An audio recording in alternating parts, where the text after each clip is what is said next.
ಪ್ರತಿಭಟನೆ ಮಾಡಿಕೊಂಡು ಬರ್ತಾ ಇದ್ದೆ. ಇವತ್ತು ರಾಜ್ಯದಲ್ಲಿ ಇರ್ತಕ್ಕಂಥ ಸರ್ಕಾರ ಮತ್ತೆ ಅದರಲ್ಲಿರ್ತಕ್ಕಂಥ ಮಂತ್ರಿಗಳು, ಮುಖ್ಯಮಂತ್ರಿಗಳ ಆದಿಯಾಗಿ ಎಲ್ಲಾ ಭ್ರಷ್ಟಾಚಾರದಲ್ಲೂ ಭಾಗಿಯಾಗಿರ್ತಕ್ಕಂಥ ಎಲ್ಲ ಉದಾಹರಣೆಗಳು ಸಹಿತ ನಾವು ಈಗಾಗಲೇ ಜನರ ಮುಂದೆ ಇಡ್ತಾ ಬಂದಿದ್ದೇವೆ. ಒಬ್ಬ ರಾಜ್ಯದ ಮುಖ್ಯಮಂತ್ರಿಯಾಗಿ ತನ್ನ ಮೇಲೆ ಅಪವಾದ ಬಂದ ತಕ್ಷಣ ಹೇಗೆ ಇರಬೇಕು ಅಂತೇಳಿ ತೋರಿಸ್ಕೊಟ್ಟವರು ಯಡಿಯೂರಪ್ಪನವರು. ಅಪವಾದ ಬಂದ ತಕ್ಷಣ ರಾಜೀನಾಮೆ ನೀಡಿ ಆ ಪ್ರಜಾಪ್ರಭುತ್ವ ವ್ಯವಸ್ಥೆಗೆ ಒಂದು ಮರ್ಯಾದೆಯನ್ನು ಕೊಡ್ತಕ್ಕಂಥ ಕೆಲಸವನ್ನು ಮಾಡಿದ್ರು. ಆದರೆ ಇವತ್ತಿನ ಸಿದ್ದರಾಮಯ್ಯನವರು ಅವರ ಹುಮ್ಮತನ, ಅವರ ಅವಿವೇಕತನ ಎದ್ದು ಕಾಣ್ತಾ ಇದೆ. ನಾನು ರಾಜೀನಾಮೆ ಕೊಡೋದಿಲ್ಲ ಅಂತೇಳಿ.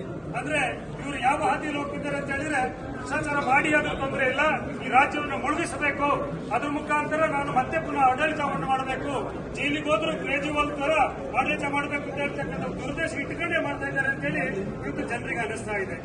ಒಬ್ಬ ಶಾಸಕನಾಗಿ ಈ ದೇಶದಲ್ಲಿ ಇದ್ದುಕೊಂಡು ಈ ದೇಶದ ಗಾಳಿ, ನೆಲ, ಜಲ ಎಲ್ಲವನ್ನ ಅನುಭವಿಸಿರ್ತಕ್ಕಂಥ ಐವಾಂಟಿ ಕಾಂಗ್ರೆಸ್ಸಿನ ಘೋಷಣೆ